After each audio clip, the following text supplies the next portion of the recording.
2 విషయాలు నువ్వేంటో తెలియజేస్తాయంట. దాంట్లో ముందుగా ఒకటి, నీ దగ్గర ఏం లేనప్పుడు నీకుండే ఓపిక. రెండోది, నీ దగ్గర అన్నీ ఉన్నప్పుడు నీ ప్రవర్తన. ఈ 2 అసలు నువ్వేంటి, నువ్వెవరు అనే కాన్సెప్ట్‌ని నీకు చాలా క్లియర్‌గా చూపిస్తాయి. ఎందుకో చెప్పనా? దాంట్లో ఫస్ట్ పాయింట్, నీ దగ్గర ఏం లేనప్పుడు నీకుండే ఓపిక మీదే అసలు నువ్వెవరు, నీ కెపాసిటీ ఏంటి, అసలు నువ్వు ఆ సిట్యుయేషన్‌లో ఉన్నప్పుడు నీ విలువెంత, ఇయన్నీ తెలుసుకున్న తర్వాత నీకు చాలా క్లారిటీస్ ఒస్తాయి. అంటే నీకు ప్రపంచం యొక్క రంగులంటారు గదా! ఆ రంగులన్నీ క్లియర్‌గా కనిపిస్తాయి. అన్నీ కోల్పోయావు. నీ దగ్గర ఏమీ లేదిప్పుడు. సో, అప్పుడు కేవలం మనం జేయాల్సిందల్లా ఓపిక పట్టడం. అంటే ఏంటి? అయిపోయింది. ఏం జరుగుతదో తెలీదు. మన చేతుల్లో ఏం లేదు. మనం దేన్ని ఆపలేము. ఏది తెచ్చి పెట్టుకోలేము. దేన్ని కూడా మనం డిసైడ్ చేయలేం. ఆ సిట్యుయేషన్‌లో ఉన్నప్పుడు కేవలం ఓపిక పట్టడం తప్ప, మనం గడ్డి పోచ కూడా ఏం చేయలేం. అంటే కొన్ని కొన్ని సాంగ్స్ చూసి చాలామంది ఎందుకు నిస్సహాయ స్థితిలో ఉన్నప్పుడు కూడా మనం ఎరగదీసేయచ్చు, కుమ్మేయచ్చు, అటు ఇటు అంటారు గానీ, రియలిస్టిక్‌గా మన రియల్ లైఫ్‌లో అది పాజిబిలిటీ ఉండదు దానికి. ఓపికగా ఉండాలి. అంటే నువ్వు ఆ సిట్యుయేషన్ వచ్చినప్పుడు చాలా లోకెళ్ళిపోయి ఏడ్చేసినా తప్పులేదు. ఇంకా లోకెళ్ళిపోయి అసలు ఎందుకిలా అయిపోయింది అని ఆలోచించుకున్నా పర్లేదు కానీ, ఓపికగా మాత్రం ఉండాలి. అదేంటి ఇది ఓపికలోకి ఎలా వస్తది? ఏడిస్తే ఓపికగా ఉన్నట్టా? అంటే ఏం జరిగిందో గుర్తు తెచ్చుకొని మొత్తం అనాలిసిస్ చేసుకోవడం, అసలు ఈ పొరపాటు ఎక్కడ జరిగిందో అని మళ్ళీ మళ్ళీ దాన్ని ఇది చేసుకోవడం ఇదంతా ఓపికలోకి వస్తదంటే, అవును ఓపికలోకే వస్తది. ఇయన్నీ కాకుండా నువ్వు ఒక ఎంప్టీ అయిపోయావనుకో, పిచ్చి పిచ్చి ఆలోచనలొస్తాయి. ఇంక బ్రతకడం అవసరమా? ఎందుకొచ్చిన లైఫు? మీ అమ్మ మన లైఫ్ వేస్ట్ ఇలాంటి థాట్స్ వస్తాయి. అలా కాకుండా అయితే ఏడవాలి. లేదనుకో ఏం జరిగిందనేది ఒకసారి గుర్తు తెచ్చుకొని దాన్ని గుర్తుపెట్టుకోవాలి. ఎందుకంటే లైఫ్‌లో మళ్ళీ అలాంటిది జరగొద్దు కాబట్టి. ఇదంతా అయిపోయింది. కొన్ని రోజులు ఓపిక పట్టావు నిజంగానే. చాలా బ్యాడ్ సిట్యుయేషన్‌లో నుంచి ఒక మంచి సిట్యుయేషన్‌లోకి అప్పుడప్పుడే అడుగు పెడుతున్నావు. అడుగు పెట్టిన తర్వాత నువ్వు ఎక్స్‌పెక్ట్ జేసిన ఇప్పటి వరకు స్ట్రగుల్ చూసినందుకు ఒక మంచి లైఫ్ వచ్చింది. ఇప్పుడు అన్నీ ఉన్నాయి నీ దగ్గర. అంటే సెకండ్ ఫేజ్. ఇప్పుడు కూడా నీ ప్రవర్తన చాలా చాలా ఇంపార్టెంట్. పలానా అప్పుడు నేను ఏమీ లేనప్పుడు అసలు నన్ను చూసి జనం ఆడుకున్నారు, అది జేశారు, ఇది జేశారు అని మనం కక్ష సాధింపు చర్యలకు దిగామనుకో. అంటే ఏంటి టార్గెట్ జేసి ఆడెంత చూద్దాం, ఈడెంత చూద్దాం, ఆడిని ఇరగదీసేద్దాం, ఈడిని ఇరగదీసేద్దాం అని జెప్పి ఎప్పుడో జమానాలో అంటే ఓ 2, 3 సంవత్సరాల క్రితమో, ఓ సంవత్సరం క్రితమో, ఒక 5, 6 నెలల క్రితమో ఎప్పుడో అయిపోయిన దాన్ని ఇప్పుడు నువ్వు బాగున్నావు అని జెప్పి వాటన్నిటిని తిరగదోడుకొని లిస్ట్ రాసుకొని మరి పంతాలు పట్టడం మొదలుపెట్టావనుకో, ఇప్పుడు నీ దగ్గర అన్నీ ఉన్నాయి కదా అని మళ్ళీ అక్కడ నువ్వే చెడిపోతావు. చాలామంది చెప్తూ ఉంటారు కదా! మనం ఒకడి మీద కోపంగా ఉన్నాం. అలా అని జెప్పేసి మనం ఒక అర లీటరు పురుగుల మందు తీసుకొచ్చి మనం తాగేసి చచ్చిపోవాలాడు అర లీటర్ తాగేసాను ఇంక అయిపోతాడాడు రేపొద్దున్న అంటే అవ్వదు కదా! మనమే పోతాం. సో, మనం అన్నీ ఉన్నప్పుడు కూడా ప్రవర్తించే ప్రవర్తన బట్టి అసలు మనం ఏంటనేది కూడా క్లారిటీ వస్తది. ఎందుకో చెప్పనా? అన్నీ ఉన్నప్పుడు దాన్ని మనం చాలా కష్టపడి సంపాదించుకున్నాం కాబట్టి దాన్ని మనం అనుభవించాలి. దాన్ని మనం ఎంజాయ్ జేయాలి. ఇదంతా మానేసి ఆ ఇంద్రసేనారెడ్డిలో కథలన్నీ బయటికి తీసావనుకో నువ్వే పోతావు. ఎందుకంటే అన్నీ ఉన్నా కూడా కంటి మీద కునుకు పట్టకుండా, నిద్రపోకుండా అసలు, అసలు నీ జర్నీ ఎలా వచ్చావనేది దాన్ని తలుచుకొని ఎంజాయ్ చేయకుండా, అప్పుడు ఆడెవడో మనం "ఏరా బటన్ ఊడిపోయిందంటే ఆడు పిన్నీస్ ఇవ్వలేదు. ఆడిని ఖచ్చితంగా పిన్నీస్‌తో పొడిచి చంపేయాలి" అనే కాన్సెప్ట్‌లు ఇలాంటివి పెట్టుకున్నావనుకో, నీ అంత కుర్ర చేష్టలు ప్రపంచంలో ఇంకెక్కడా ఉండవు. ఈ 2 విషయాల్లో మనిషి అసలు నేనేంటి అనేది చాలా క్లారిటీ వచ్చేస్తది. ఎందుకంటే నేను ఆల్రెడీ ఫస్ట్ ఫేజ్ చూసేసా. అదేంటి నా దగ్గర ఏమీ లేనప్పుడు నా ఓపిక. అంటే ఏడ్చేవాడిని లిటరల్‌గా నెల చిరాకొచ్చేసేది. బానే ఉన్నావు అంతా ఉంది. కానీ ఎందుకు ఇలా జరుగుతుంది? నువ్వు ట్రై చేస్తున్నావు. ఎందుకు ఎవరు హెల్ప్ చేయట్లేదు? అసలు ఎందుకు సపోర్ట్ దొరకట్లేదు? అసలు నేను నా ఇలాంటి ఫ్యామిలీలో ఎందుకు పుట్టాను? అసలు ఇలాంటి సర్కిల్‌లో ఎందుకు పుట్టాను? నేను మంచిగా వేరే బాగా డబ్బున్నోళ్ళ దాంట్లో లేదంటే సినిమా ఇండస్ట్రీలో ఉన్నోళ్ళ దాంట్లో పుట్టొచ్చు కదా! అలా పిచ్చి పిచ్చి ఆలోచనలొచ్చి అలా అలాంటి మదనం నుంచి అంత ఓపిక తర్వాత ఒక 7-8 సంవత్సరాల తర్వాత నాకు ఒక మంచి ఫేజ్ స్టార్ట్ అవ్వడం. మంచి ఫేజ్ అంటే ఏం లేదు. నేను అనుకున్నట్టు బ్రతకడం. మంచి ఫేజ్ అంటే డబ్బులు సంపాదించేయడం, లేదంటే సక్సెస్ కొట్టేయడం ఇయన్నీ కాదు. నేను ఏదైతే స్ట్రగుల్ చూసి, ఎందుకోసం అయితే వచ్చి ఎక్కడెక్కడో అక్కడ నాకిష్టం లేకపోయినా అక్కడ పనులు చేసుకుంటూ, డబ్బుల కోసం ఎక్కడో చోట ఏదో ఒకటి చేస్తే బావుంటదని ఆళ్ళని ఈళ్ళని అడిగి, అక్కడ నచ్చకపోయినా రోజూ సాయంత్రం మాటలు కాళ్ళు ముడుచుకొని పడుకుని, "యమ్మ ఈ పని నాకు నచ్చట్లేదు. ఇంకేంటి పరిస్థితి? ఒక పక్కనేమో టైం అయిపోతుంది. ఒక ఇయర్స్ చాలా స్పీడ్‌గా పాస్ ఆన్ అయిపోతున్నాయి. మరి ఏం చేయాలి?" అని చెప్పి అన్నిట్లో నుంచి వచ్చిన తర్వాత ఒక మంచి ఫేజ్ స్టార్ట్ అయింది. ఆ మంచి ఫేజ్ ఏంటంటే, నేను అప్పుడు ఎలా అయితే పని చేసుకుంటున్నానో ఇప్పుడు అలాగే పని చేసుకుంటున్నా. కానీ నాకు నచ్చిన పని చేసుకుంటున్నా. సో, ఇప్పుడు నేను మంచి ప్రాసెస్‌లో ఉన్నాను. నా దగ్గర అన్నీ ఉన్నాయి. అన్నీ ఉన్నాయంటే నాకు కావాల్సిన చోటుకెళ్ళగలుగుతున్నాను. అంటే ఈరోజు పలానా టక్కుమని ఒక ఆఫీస్‌కి పిలిచారు. చిన్న ఆడిషన్ ఇవ్వాలంటే ఎళ్ళిపోతున్నా. అంతేగాని అయ్య బాబోయ్! ఈరోజు ఆఫీస్‌కెళ్ళాలి. ఆఫీస్‌కెళ్ళకపోతే ఒకటో తారీఖు నాకు డబ్బులు రావు అనే ప్రాబ్లమ్ నాకు లేదు. ఎందుకు లేదంటే చెప్పాను కదా! లాస్ట్ సంక్రాంతికి కూడా నేను బట్టలు కొనుక్కోలా. ఎందుకు కొనుక్కోలేదంటే ఆ డబ్బులు 15,000, 10,000 ఉంటే నాకు ఇప్పుడు ఉపయోగపడతాయి. అలాంటి మైండ్ సెట్‌తో ఒక 7, 8 సంవత్సరాలు బ్రతికాను కాబట్టి నేను ఆ దాచుకున్న డబ్బులన్నీ యుటిలైజ్ చేసుకోగలుగుతున్నాను. అదంతా నేను క్రియేట్ చేసుకుంది కాబట్టి. సో, ఇలాగా ఇప్పుడన్నీ ఉన్నాయి. ఖాళీగా ఉన్నాం. మనం ఎటు పడితే అటు తిరగగలుగుతున్నాం కదా! అని చెప్పి పలానా అప్పుడు మనం ఏదో హెల్ప్ అలిగితే ఆడెవడో ఏమన్నాడురా ఆడి సంగతి చూద్దాం మనం అని ఎవడికో వాడికి పరిచయం ఉన్నోడికి ఫోన్ కొట్టి, "అరేయ్! ఆడున్నాడు కదా! ఆడు పెద్ద బోకాడు. నాకొక 4 సంవత్సరాల క్రితం పరిస్థితి బాలేదు. నాకు కొంచెం ఏమన్నా మాట సాయం చేయండి" అంటే, "చిచ్చి అవతల పొమ్మన్నాడు. ఆడినసలు నువ్వు దరిదాపుల్లోకి కూడా రానివ్వకు. ఆడితో జాగ్రత్తగా ఉండు." ఇలాంటి ఎదవ సోదంతా చెప్పుకొని ఇప్పుడు నేనున్న పేజ్‌ని నేను చెడగొట్టుకోదలుచుకోలేదు. అవసరమైతే ఇంకొంచెం, అవసరమైతే ఇంకా బాగా, అవసరమైతే ఇంకా గొప్పగా ఏం చెయ్యాలి అనే దాని మీద ఇప్పుడు నుండే అన్నిటిని ఉపయోగించుకొని ఆలోచించాలి తప్ప, అప్పుడు ఎవడో వాడు సుబ్బమ్మ ఏదో చేసింది, సుబ్బయ్య ఎవడో ఏదో చేసాడు ఇయన్నీ పట్టు కూర్చున్నాం అనుకో బుర్ర పాడైపోద్ది. దీన్నే అంటారు ప్రశాంతత లేకపోవడం, పీస్ లేకపోవడం అని. డబ్బు వెనకాల పరిగెట్టాలి అనేవాళ్ళు కొంతమందుంటారు. అలా గాదు. మనం దేంట్లో తోపులమో అది దెలుసుకొని, దాని ఎనకాల పరిగెడితే డబ్బు తర్వాత మన ఎనకాల పరిగెడతదే అనుకునే క్యాండిడేట్స్ ఒక టైప్ ఉంటారు. నేను రెండో టైపు. అంటే మనం సాలిడ్‌గా మనకు ఒక దాంట్లో స్కిల్ ఉంది. దాన్ని గట్టిగా పట్టుకోగలిగితే డబ్బు దానంతట అదే వస్తది అనేది నేను చెప్తున్నాను కదా! చాలా ఒక 6, 7 సంవత్సరాల క్రితం నేను బాగా నమ్మాను బలంగా దాన్ని. సో, ఆ నమ్మకం చాలామంది దాన్ని అది జెప్తే ఎవడ్రా జెప్పాడు నీకు? నువ్వు వాయిస్‌లు చెప్పుకొని సినిమాలు డబ్బులొస్తాయి నీకు. అసలు నీ తోటోళ్ళు చూడు. ఆడికి నెలకు 30,000 జీతం వస్తుంది. నువ్వు ఇలాగ తిరిగావనుకో ఇంకో 5, 6 సంవత్సరాల్లో ఆళ్ళకి 40,000, 50,000 వచ్చేస్తాయి. నువ్వు ఇంకా ఈ 15,000, 10,000లోనే ఉంటావన్నారు. కానీ స్టిల్ ఇప్పుడు నేను ఎంత సంపాదించుకున్నా నేను చాలా హ్యాపీగా నవ్వుతా, చాలా బ్లెస్స్డ్‌గా, చాలా గ్లోతో ఉంటున్నాను. ఎందుకంటే నాకెక్కడ నా పనిలో అలసట రాదు. నా పని నాకు చిరాకు రాదు. నా పని అయ్య బాబోయ్! యమ్మ ఈరోజు చెయ్యాలా అనేలాగా నా పని ఎప్పుడూ ఉండదు. ఎందుకంటే అది నాకు నచ్చింది. నేను నాకెంత నచ్చుతానో నా పని అంతకంటే ఎక్కువ నచ్చుతది. కానీ నా తోటోళ్ళు అంటే ఇదివరకు అన్నారు కదా! నీ తోటోళ్ళందరూ బాగా సంపాదించేసుకొని 50,000, 60,000 జీతాలయిపోతాయని. ఆళ్ళందరూ రోజు సాయంత్రం మాటలు "యమ్మ ఆడెవడి కిందో సావదొబ్బుతున్నాడురా పట్టుకొని. నానా మాటలు పడాల్సొస్తుంది. లాస్ట్ ఇయర్ అంతా గొడ్డు చాకిరీ చేశాను. ఇంక్రిమెంట్ పడద్దేమో అని ఎదవ 4,000, 5,000 ఏసి సచ్చాడు. ఇది ఏ మూలకి సరిపోతాయి హైదరాబాద్‌లో" అని ఒకడు ఏడుస్తున్నాడు. ఒకడేమో రాంగ్ స్టెప్ తీసుకున్నానురా. కొంచెం ట్రై చేసి ఉండాల్సింది ఒక 4, 5 సంవత్సరాలు నేను అనుకున్న ఫీల్డ్‌లో. అయితే అయ్యేది లేదంటే మళ్ళీ అట్‌లీస్ట్ ఇప్పుడు జాబ్ చేసుకునేవాడిని. జాబ్ ఎప్పుడైనా దొరుకుతది. కానీ ఆ టైం దొరకదు కదా! అని ఏడుస్తున్నారు. కానీ థాంక్స్ టు గాడ్ నాకు అలాంటి సిట్యుయేషన్ రాలేదు. నేను రప్పించుకోలేదు. ఎందుకంటే నేను ఫస్టే సుఖపడిపోవాలి అనుకోలేదు. అలా అనుకోనప్పుడే నాకీ అసలు నువ్వేంటి అనే కాన్సెప్ట్ నేనెక్కడో చోట చదివాను. చిన్న బుక్ అది. నాకు తెలిసి ఒక 70 పేజీలేమో ఉంటది. ఏమీ లేనప్పుడు, మనకొకటి కావాలనుకున్నప్పుడు, అది చాలా దూరంగా ఉన్నప్పుడు, కేవలం మనం ఓపిక పట్టాలి. తర్వాత అన్నీ వస్తున్నాయి, లేదంటే అన్నీ వచ్చాయన్నప్పుడు, అప్పుడు కూడా మన ప్రవర్తన ఏంటో మనకి స్పృహ ఉండాలి. ఈ రెండిట్లో ఏది లేకపోయినా సరే జీవితం నాశనం అయిపోద్ది. అంటే ఇదేమీ కాన్సెప్ట్ కాదు. అదేంటి కెమిస్ట్రీలో థియరీ ఉంటది కదా! అలా కాదిది.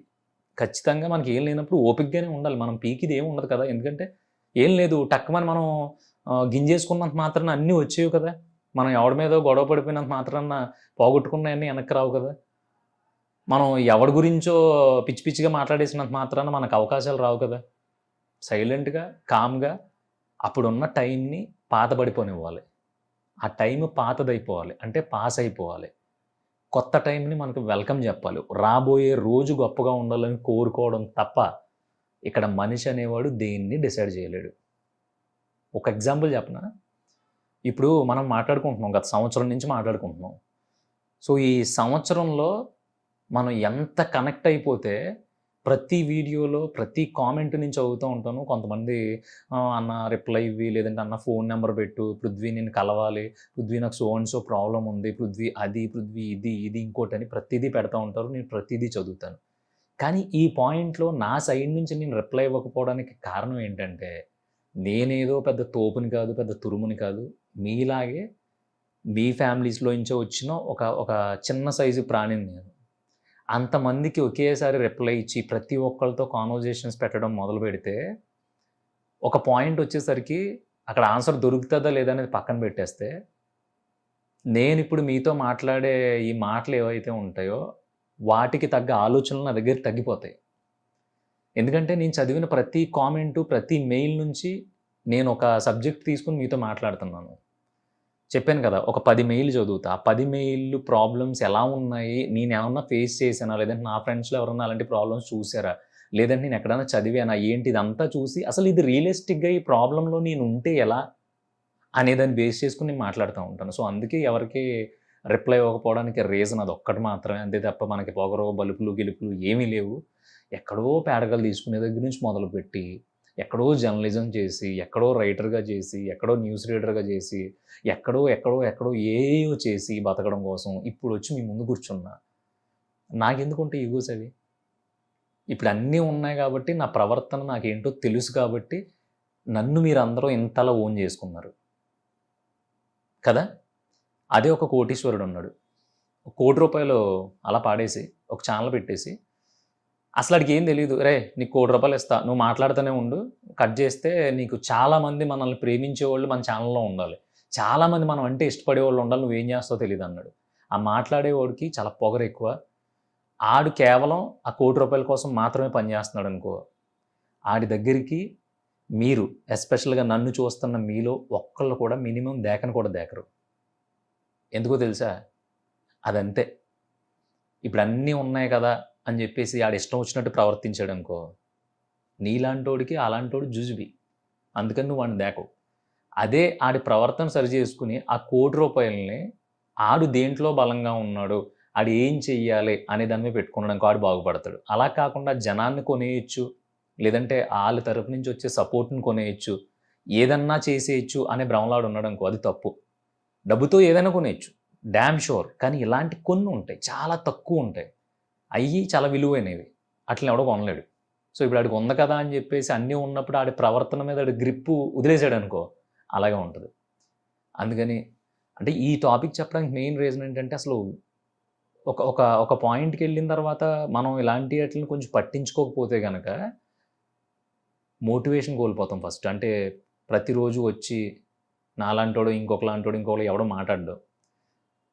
ఆడు మాట్లాడినా అది 2 రోజులో, 3 రోజులో ఉంటది. కానీ ఇలాంటి క్వెషనైర్ నువ్వు ఖాళీగా కూర్చున్నప్పుడు 2 క్వెషన్‌లు ఏసుకున్నావనుకో నీకు నువ్వు అసలు ఏంటి? అసలు ఏముండాలి మనకి? అసలు లైఫ్‌లో ఎప్పుడూ డౌన్‌కెళ్ళకూడదంటే, ఎప్పుడు కింద పడిపోకూడదంటే, ఒకవేళ కింద పడిపోయినా సరే, అసలు కింద పడిపోవడం అనేది పెద్ద తప్పుగా భావించకూడదు అంటే ఏముండాలి అంటే, ఈ 2 ఉండాలి.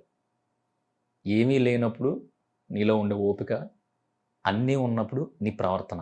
ఈ 2 గనక నువ్వు 2 కళ్ళుగా పెట్టుకొని, దాన్ని గుర్తుపెట్టుకొని జర్నీ చేయగలిగితే నేను జెప్తున్నాను up and downs, speed breakers, లోకెళ్ళిపోతారు, ఒక్కోసారి హైకెళ్తారు ఇలాంటివి అంటారు కదా! అయన్నీ సమానంగానే కనిపిస్తాయి. చాలా చాలా ఈక్వల్‌గా కనిపిస్తాయి. ఎందుకు చెప్తున్నా అంటే ఇప్పుడు హ్యాపీగా ఉన్నప్పుడు నువ్వేం జేస్తావు? ఇది వదిలేద్దాం కొంచెం టఫ్‌గా ఉందనుకున్నా. హ్యాపీగా ఉన్నప్పుడు నువ్వేం జేస్తావు? చాలా హుషారుగా ఉంటావు. ఆళ్ళతోని, ఈళ్ళతోని ఎప్పుడూ మొహం కొంచెం అలా ముభావంగా అంటే కొంచెం డల్‌గా ఉన్న నువ్వు ఆళ్ళతోని, ఈళ్ళతోని యాక్టివ్‌గా మాట్లాడతావు. ఏమన్నా ఫ్రెండ్స్‌ని కలవడానికి ఎళ్ళిపోతావు. లేదంటే ఇంకో చోటుకెళ్తావు. సరదాగా బయట తిరిగేస్తావు. టక టక టక చేసేస్తా ఉంటావు అన్నీ.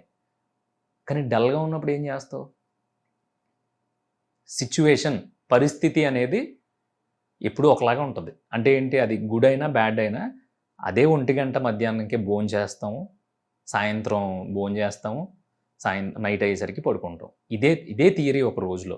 కానీ నువ్వు మంచి మూడ్‌లో హ్యాపీగా ఉన్నప్పుడు ఒకలా బిహేవ్ చేస్తున్నావు. కొంచెం సాడ్ మూమెంట్ వచ్చేసరికి వెనక్కెళ్ళిపోయి ఎవరన్నా వస్తే రూమ్‌లోకెళ్ళి కూర్చోవడం, లేదంటే అసలు బయటికెళ్ళినా సరే ఎక్కడో ఎవరిని కలవకుండా కావాలని నిన్ను నువ్వు సెపరేట్ జేసుకోవడం, ఇలాంటియన్నీ చేస్తా ఉంటున్నావు. మరి రెండిట్లికి తేడా ఏంటి? హ్యాపీనెస్‌కి ప్లస్ నువ్వు డల్‌గా ఉండడానికి తేడా ఏంటి? ఏదో ఒక చిన్న సిట్యుయేషన్ ఎక్కడో ఏదో జరిగింది. నిన్నెవడో ఏదో అన్నాడు. లేదంటే ఎక్కడో ఒక పొరపాటు జరగడం వల్ల నువ్వు రెస్పాన్సిబుల్ అవ్వాల్సొచ్చింది. అది నీ మీద పడింది. లేదంటే నువ్వు పెట్టుకున్న కొన్ని నమ్మకాలు చెదిరిపోయినియి. ఇంతే కదా జరిగింది. అంతకు మించి నీకు కట్ అయిపోయి ఒక 20 కుట్లేం పడలేదు కదా! లేదంటే "అరేయ్! ఇంకో 2 రోజుల్లో చచ్చిపోతున్నావు" అని ఎవడు చెప్పలేదు కదా! లేదంటే "ఒరేయ్! ఇంక అయిపోయింది నీ జీవితంలో రేపొద్దున్న రోజు నువ్వు ఒక్క రూపాయి కనీసం ఒక ఆశా చాక్లెట్ కూడా కొనుక్కోలేవురా" అని చెప్పేసి ఎవడు బాండ్ పేపర్ మీద రాసివ్వలేదు కదా! ఒక పరిస్థితి జరిగిందంతే. నీకు హ్యాపీగా జరిగితేనేమో గంతులేస్తున్నావు. హ్యాపీగా కాదు ఒక సిట్యుయేషన్ జరిగిందంటప్పటికి డౌన్ అయిపోతున్నావు. ఎందుకు డౌన్ అవ్వాలి? అంతే హ్యాపీగా ఉండు. నువ్వు హ్యాపీగా ఉన్నప్పుడు ఎలా అయితే బిహేవ్ చేస్తున్నావో, నీకు లాస్ అయినప్పుడు లేదంటే నువ్వు ఒక సిట్యుయేషన్‌లో ఉన్నప్పుడు కూడా అలాగే బిహేవ్ చెయి. ఏమైంది? నిన్నెవడన్నా చేయొద్దంటాడా? నేనున్నాను ఫర్ ఎగ్జాంపుల్ తప్పు బెట్టింగ్ ఎయడం. కానీ ఏసాను. ఓ 10,000 పోగొట్టుకున్నాను. అందుకని ఎళ్లి కూర్చొని ఇప్పుడు ఈ 10,000ని 20 ఎలా చేయాలి, 30 ఎలా చేయాలి అలా కూర్చోకూడదు. ఎళ్లి బయటికెళ్ళి తిరుగు. నలుగురిని చూడు. ఆళ్ళు చూసినప్పుడు అట్‌లీస్ట్ నీకు "యమ్మ అనవసరంగా ఏసాం ఇంకెయకూడదురా చూడు శుభ్రంగా ఆడు నిమ్మకాయలు అమ్ముకుంటున్నాడు. ఒక్కోటి రూ. 5 అంటే సమ్మర్ 3 నెలల్లో నిమ్మకాయలు అమ్మితే ఎంత సంపాదిస్తాడనే ఆలోచన వస్తది. లేదంటే ఇంకొకడు ఏదో చేసుకుంటాడు ఆడిని చూసి ఇంకో ఆలోచన రావచ్చు. ఎప్పుడు ఏ ఆలోచన వస్తదో, నిన్ను ఎలా తిరగబెడతదో మనం చెప్పలేం. సిట్యుయేషన్స్ రెండిట్లిని ఒకేలా తీసుకోగలిగితే ఎదకోర్లు చెప్తున్నావు నీకొక ఆఫర్ వత్తది సినిమా ఆఫరు. ఆ ఆఫరు టక్కుమని ఎవడికన్నా ఎళ్ళిపోతది. అప్పుడు నువ్వు ఇలాగే ఉంటావు అంటే, యెస్ జరిగింది. నేను అలాగే ఉన్నాను. ఒక చిన్న సినిమా నాకు మంచి క్యారెక్టర్ ఆడిషన్ చేశారు. బావుంది పృథ్వీ చేద్దాం. అదిరిపోయింది అసలు చెయ్యి గాని అది ఇది అన్నారు. ఒక 5,000 ఎంతో ఇచ్చారు. డబ్బులిచ్చారు. రేపొద్దున్న ఆఫీస్‌కి రా అని. కట్ చేసి ఎళ్లి చూసేటప్పటికి ఆ ప్రొడ్యూసర్ వాళ్ళ మేనల్లుడు ఎవరో అంట. ఆ అబ్బాయి సరదాగా యూఎస్ నుంచి వచ్చాడంట. సో, సరదాగా కనిపిద్దాం కెమెరా దగ్గర అనుకున్నారంట. మనల్ని తీసి పడదొబ్బారు. ఏమైంది? నేను అనుకున్నాను. అక్కడ నాకనిపించిందేంటంటే, క్యారెక్టర్ వచ్చింది అన్న రోజు నేను ఎంత హ్యాపీ ఫీల్ అయ్యానో, ఆ క్యారెక్టర్ పోయింది అన్నప్పుడు కూడా అంతే హ్యాపీ ఫీల్ అయ్యాను. ఎందుకంటే మనల్ని ఒకడు ఓకే చేసి, మన చేతిలో ఒక రూ. 5,000 డబ్బులు పెట్టి రేపొద్దున్న రా అన్నాడంటే, మనం ఆల్రెడీ సక్సెస్ కదా! మనం అసలు దేనికి పని చేయమనుకుంటాడు ముందు రోజే బయటికి గెంటెద్దుడు కదా! అయిపోదును కదా అప్పుడే. కానీ నన్ను ఎళ్ళిపోమన్నాడు. ఇప్పుడు నాకు ఛాన్స్ మిస్ అయిపోలా. సో, నాకు ఇది కాదు ఇంకోటేదో కొంచెం బలంగా ఉంది. ఇది కాదేమో అనిపించి నాకు ఆ రోజు ఇంకా హ్యాపీగా అనిపించింది. ఒక సినిమా వాడేంటంటే ఆడి జీవితమే ఆ సినిమాకి పెట్టుబడి. డబ్బు కాదు, ఇంకోటి కాదు, ఇంకోటి కాదు. ఏమో ఎప్పుడు సక్సెస్ వస్తదో, ఎప్పుడు ఎవడు పిలుస్తాడో. ఇప్పుడు ఇన్ని సార్లు సినిమా అన్నాను నన్ను ఎక్కడెక్కడ చూసుంటావు నువ్వు? ఒక 2, 3 చేశాను ఇప్పటికి నేను అంతే. అంటే ఎన్ని మిస్ అయిపోయి, ఎన్ని దాటుకొనొస్తే ఆ 2, 3 చేసుంటాను చిన్న చిన్న క్యారెక్టర్‌లు. ఆ చిన్న చిన్న క్యారెక్టర్‌ల కోసం మిగతా కొన్ని పదుల రోజులు, నెలల రోజులు హ్యాపీగా ఉంటాను నేను. ఎందుకంటే నేను హ్యాపీగా లేకపోతే నా ఫేస్ పాడైపోద్ది. నేను హ్యాపీగా లేకపోతే కళ్ళ చుట్టూ డార్క్ స్పాట్స్ వస్తాయి. నేను హ్యాపీగా లేకపోతే నా పర్ఫార్మెన్స్ బాగోదు. అసలు నేను హ్యాపీగా లేకపోతే నువ్వే నన్ను చూడవు. ఏమైంది? అందుకని ఏదో బెనిఫిట్ కోసం కాకుండా నాకొచ్చే ప్రతి సిట్యుయేషన్‌ని ఒకే హైలో తీసుకుంటాను నేను. ఎందుకంటే మనం తగ్గిపోయి లోకెళ్ళిపోయినంత మాత్రాన ఆ అవకాశం మళ్ళీ వెనక్కి రాదు. ఎవడో పిలిచి మనకి అవకాశం ఇవ్వడు. ఎవడో పిలిచి మనకి "రేయ్ పలానా ఇగో ఈ రూ. 1,00,00,000 తీసుకో ఎంజాయ్ చెయ్యి" అని ఎవడో ఏం చెప్పడు. హ్యాపీగా ఉన్నా నీకు నువ్వే ఎంజాయ్ చేయాలి. నువ్వే నలుగురిని కలవాలి ఎళ్లి. బాధగా ఉన్నా సరే నీకు నువ్వే సర్దుకుపోవాలి. నీకు నువ్వే మళ్ళీ పైకి లేచి పరిగెట్టాలి కాబట్టి ఇయన్నీ నీ కంట్రోల్‌లో ఉండాలంటే అసలు ఫస్ట్ నీకు కావాల్సిందేంటి? అసలు నువ్వేంటి అనేది నీకు తెలియాలి. తెలియాలి అంటే ఈ 2 విషయాలు నువ్వు గుర్తుపెట్టుకోవాలి. ఏమీ లేనప్పుడు నీకుండే ఓపిక ఎంత? అన్నీ ఉన్నప్పుడు నీ ప్రవర్తన ఎలా ఉండాలి? ఈ 2 చాలా చాలా చాలా ఇంపార్టెంట్. గొప్పోళ్ళైనోళ్ళు ఇదే పాటిస్తారు అని చెప్పట్లా నేను. అలాంటి థియరీలన్నీ ఫేకు. అసలు గొప్పోళ్ళు అవ్వడానికి ఫార్ములా అంటూ ఏముండదు. మనకు కొన్ని లక్షణాలుండాలి. ఆ లక్షణాలు ఎలా ఉండాలంటే మనం ఎప్పుడు కింద పడిపోయాము, ఎప్పుడు ఏడుస్తున్నాము, ఎప్పుడు బాధల్లో ఉన్నాం అనుకునేలా ఉండకూడదు. మనం పరిగెడుతున్నాం. సక్సెస్‌ఫుల్‌గా ఎవడో పరిగెట్టడు. తగులుతాయి, కొట్టుకుంటాయి, కుట్లు పడతాయి, రక్తం వస్తది, జారి పడతాం, ఇరుగుతాయి, అన్నీ జరుగుతాయి. సో, జరిగిన ప్రతిసారి కట్టేయించుకుంటాం తప్ప అక్కడే కూర్చొని ఆడం కదా, అది ప్రాసెస్. దయచేసి ఈ 2 విషయాలు గుర్తుపెట్టుకో. చాలా బ్యూటిఫుల్‌గా ఉంటది లైఫు. ఇలాంటి తలుచుకున్నప్పుడు, ఇలాంటివి చేయాలనుకున్నప్పుడు కొంచెం రిలాక్స్‌డ్‌గా ఉండు. హడావుడిగా కాకుండా. ఎందుకు చెప్తున్నానంటే, ఈ వీడియో ఒకవేళ నువ్వు ఇప్పుడు కంగారులో చూసుంటే, ఏమన్నా కొంచెం కన్‌ఫ్యూజ్ అయ్యి ఉంటే, ప్రశాంతంగా కూర్చొని సాయంత్రం స్నానం చేసేసి, భోంచేసేసి, ఒక్క 5, 10 నిమిషాలు నాతో కూర్చున్నావు అనుకో, ఈ టాపిక్ మీద నీకు ఐడియా వస్తది.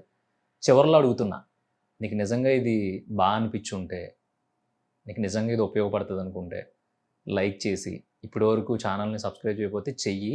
ఇది కూడా ఎందుకు అడుగుతున్నానంటే, చాలామంది చూసి నాన్న ఈ వీడియో నాకు రావట్లేదు, నీ వీడియో నాకు రావట్లేదు అంటున్నారు. కింద సబ్స్క్రైబ్ అనే రెడ్ కలర్‌లో ఉండే బార్‌ని క్లిక్ చేసి, ఆ బెల్ మీద ఉండే బెల్ ఐకాన్‌ని క్లిక్ చేస్తే, మనం మాట్లాడుకుందాం అంటే నేను మీతో మాట్లాడాలి అనుకున్న ప్రతిసారి నేను నీ వరకు రాగలుగుతాను. అది మ్యాటర్. కానీ ఆ ముందు చెప్పిన 2 పాయింట్లు మాత్రం మర్చిపోకు. ఈ సబ్స్క్రైబ్, లైక్ మర్చిపోయినా పర్లేదు. ఏంటి?